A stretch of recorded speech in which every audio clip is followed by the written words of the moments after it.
Hello friends, it's Jakara here again with a new video. If you're new here, hello, my name is Jakara and this is Jakara Cam Style, where we learn how to elevate the everyday. And if you're old here, yes, that is the motto of this of this channel. We elevate the everyday.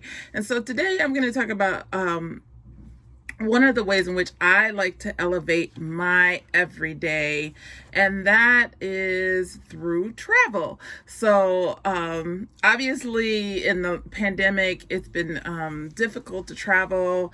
I haven't really been anywhere since the very beginning of 2020 in January. I went to Egypt and Morocco, and I'll share that in another video. But I wanted to start a series on my channel that talked about the places I've been and why I went there, and pros, cons, things you should look out for, just until I can start traveling again, which I hope will be 2022. But in the meantime, I'm starting a series and it's called Travel With Me, ... And this one in particular is back to Paris. So I picked Paris because Paris is my favorite city in the world, besides my own city, Chicago. And I wanted to talk about just why I went. And I've been twice and I plan on going again, and I'll get to that at the end of the video. But quickly, I went to Paris in 2009.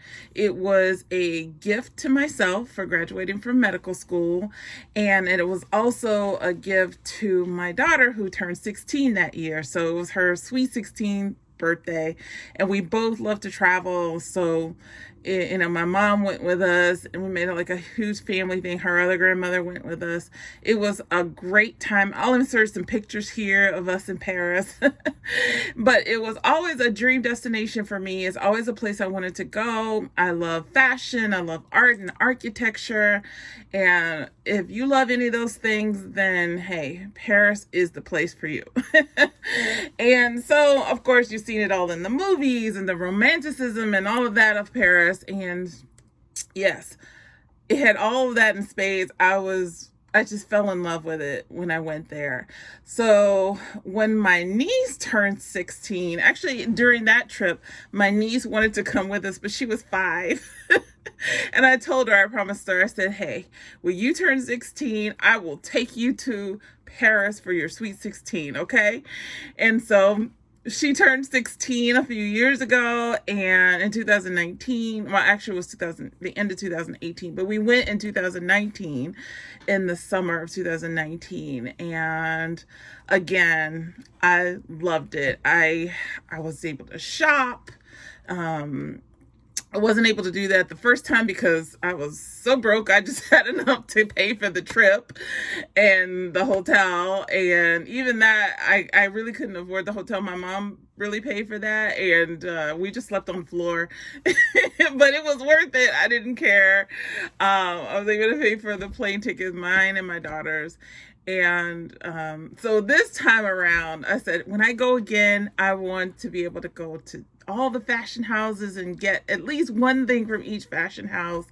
And I want to stay in a nice place in the center of the city. And we did that. We actually did that. And even though at the time I went, I was very ill, I still wanted to go. I knew I had a surgery that was coming up, and I said, if I don't make it out of the surgery, at least I'm going to go to Paris and enjoy myself. I don't know why I was thinking such doom and gloom about my surgery, but I was like, at least I will have a wonderful time in Paris, and it's my favorite place, and I can die a happy girl. All these morbid thoughts I had. But anyway, my niece and my nephew actually went, and my sister-in-law went with us, and my cousin. And I'll insert some pictures here too of that trip. And that trip allowed me at that point in time, because I had more money, I was able to go to the fashion houses, and I went to Dior, I went to Chanel, and I went to Louis Vuitton and I bought something from each one. And I went to a spa at the Peninsula Hotel. And that's one of the more upscale luxury hotels in Paris. They're all around the world, but the one in Paris is really nice. Their spa is, oh, mwah, is beautiful. I left that spa feeling like $1,000,000, but I just wanted to spoil myself, especially since I had been ill, and I just wanted to give myself a treat. So getting to what are the things that I like about Paris, okay? So I already kind of mentioned them. I like cities. I like going to big cities. That's just kind of how I travel, because there's always something to do. There's so many things to see. The art was number one. Like, I am an artist, as well as a doctor. I'm an artist, and I wanted to see all the greats, the Renoirs, the Monets, the Picassos, every Rembrandts, and Van Gogh, or Van Gogh, if you want to say it the correct way. But I wanted to see all of that in the place where all these people would come to learn to paint and be artists. And so, yeah, that was my number one thing. So went to all the museums that I could afford to go to in the time that I had, both the first time and the second time I went. And I enjoyed it every time, even more so the second time. The other thing is the architecture. I mean, there's a lot of famous architecture in Paris. Obviously, there's the Eiffel Tower. I keep an Eiffel Tower here on my vanity because it just reminds me of my trips. And yeah, we got a chance to go up to the top of the Eiffel Tower the first time we went, and just Arc de Triomphe and the Louvre, and there's so many beautiful buildings, and the architecture in and of itself is gorgeous. It's just not like any other place in the planet that I've ever been to. The closest I would think would be places that are influenced by French style, which is like Louisiana, some parts of Louisiana, like New Orleans, or like Argentina. Places like that might have a little of that architecture. But yeah, I just want to go right to the source. And I just there was always something to do. In fact, we didn't have enough time the first time, and the second time I tried to do as much as I could, considering that I was ill. But yeah, there's, even if you are not interested in the art and architecture, there's like Disneyland. If you want to go to Disneyland Paris, it's near there. And that's where my niece and nephew went. My cousin, they went there and they enjoyed a day at Disneyland. I didn't really want to go to Disneyland. I'd rather go to the Louvre. I mean, we all went to the Louvre, but I would rather, go someplace like that. But there's something for everybody there. And the vibe of the city, I guess, is another reason why I love it. I like that kind of, that artistic, I wouldn't say bohemian necessarily, but there is a kind of a bohemian vibe in parts of Paris. And just the way people express themselves, and the way they dress, or the way they carry themselves, and it just fits in with my whole vibe. I mean, I am a little different than most of my counterparts in the way that I dress and the way that I act. And I always felt that my style was more kind of a mixed bag, but a very European style. In fact, a lot of people have commented that to me. And I just felt like it was home. Like, Paris felt like home to me. And another thing you can see right outside of Paris, there's Versailles, and that's the huge Palace of Versailles, where Louis the 14th, 15th, 16th, all of them lived. Marie Antoinette, all of them lived there in the countryside there, and it was mind blowing. Mind blowing. And I was never the same after I went there. I was like, oh my gosh, people live like this for real? Talk about elevating the everyday. Like, they knew how to elevate it to the nth degree, and I just appreciated that. I appreciated it. It's not everybody's style, it's not something I would necessarily do in my house or my, how as my everyday style, but I just thought it was interesting. And yeah, those are the things that I really love about Paris. It's easy to get around. The subway system is awesome. The transport system is great. Never had a problem getting around. I mean, I'm a city person, so it's easy for me to figure out how to get from A to B on a train or on a bus or something. So not a big deal. They do have tour buses that you can sign up for that kind of like circulate the city throughout the day, and you can sign up for that, and you can even sign up for like a 2-day pass if you want to.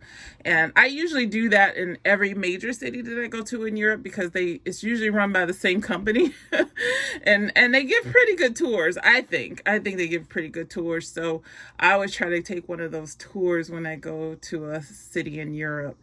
And the thing that kind of I would say to look out for, beware of when you go, is that one of the things that really bothered my nephew and my niece and nephew was the fact that people smoke. There's like smoking everywhere. People smoke everywhere.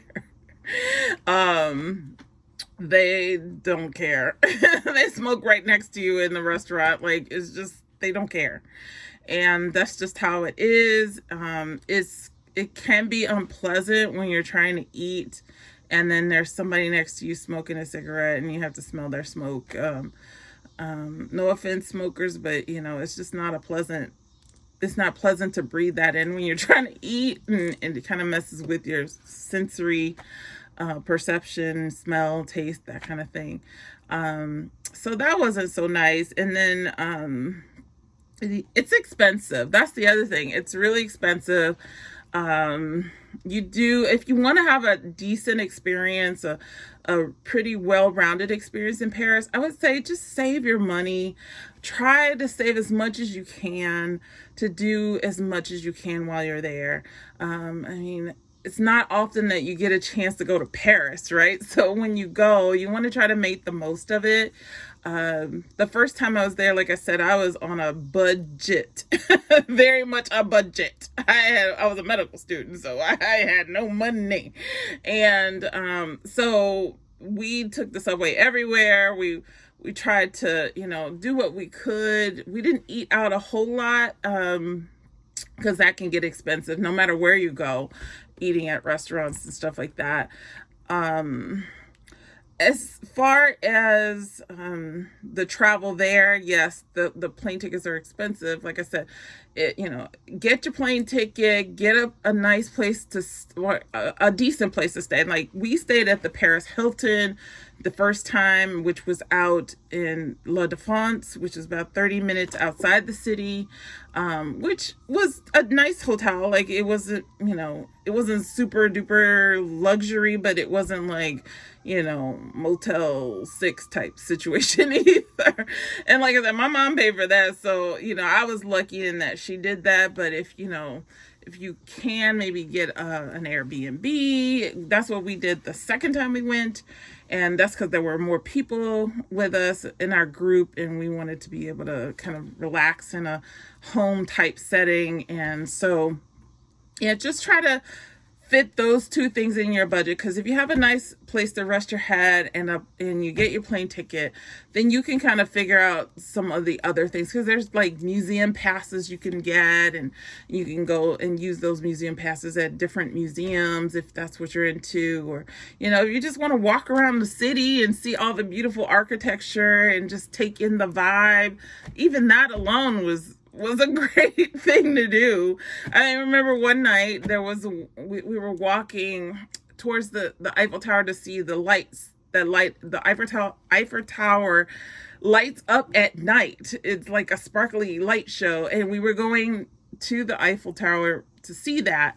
And I remember this group of people walked by. It was more than a couple. Like one group walked by and they had like bottles of wine and glasses of wine in their hand, and another group did the same, and another group. I was like, ho, you mean to tell me people just be walking down the street drinking wine here? I'm like, yeah, this is the city for me. This is the city for me.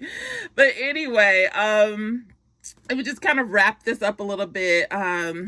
If you don't like crowds, if you don't like city life, it might be a little overwhelming for you, especially in the more touristy spots like the Louvre and, Museum d'Orsay and things like that. But if you pick a season, like an off season to go, you may be able to avoid the crowds a little bit. Like the first time we went in the beginning of May or middle of May, and it wasn't too bad. Like we were able to get around and see things pretty easily, not too crowded. The second time we went, it was like the end of July. It was very busy. To see the Mona Lisa, it took like a half an hour just to get to the Mona Lisa, like to be in line and stuff. So it just kind of plan it out that way. Try to pick an off season where the crowds aren't so large, not so touristy, but it's a tourist city, so you're going to get tourists at all times of the year. But, just try to be smart about it. Also, things are cheaper in the off season too. Lastly, would I go back? Yes, absolutely, positively. I love Paris. I love it. It's like, it's in my heart. So what is that song from Anastasia it was not a Disney movie, but it's an animated movie that says, Paris holds the key to your heart. And it really does hold the key to my heart. I definitely am going back. I'm planning on going back next year. I'm going to spend a few days there, and then I'm going to spend some time in the French countryside. I do not speak French, which is another disadvantage for me, but I can get by with a few phrases here and there, and I always keep a translator with me so that I can say what I need to say. A lot of the people speak English, but not everywhere you go the people speak English, so just be aware of that. Don't expect everybody to be speaking English, especially French. The French are very sensitive about that. Like, Americans, I know we think every place should be speaking English because we think we're the center of the world, but we're not. Okay. And that's one thing they teach you when you travel, like you're not the center of the universe. Okay. These people speak French. They're in France. They expect you to speak French. Do you have to be fluent? No, but at least try. At least try to say something, bonjour, bon noir, whatever, bonsoir. Whatever phrases you can throw out there to show that you're trying will help you. And I think that is it. I don't have anything else to say. If you have any questions about anything I talked about or about Paris in general, if I can answer it, I'll try to. But, I'm by no means an expert on Paris at all. I'm just relaying my experiences and what I like and what, I didn't like and why I would recommend going there. So anyway, I hope you enjoyed this video. I know it was a little talky, but in the meantime, I hope you have a great day or night, and I will see you in the next one. Take care.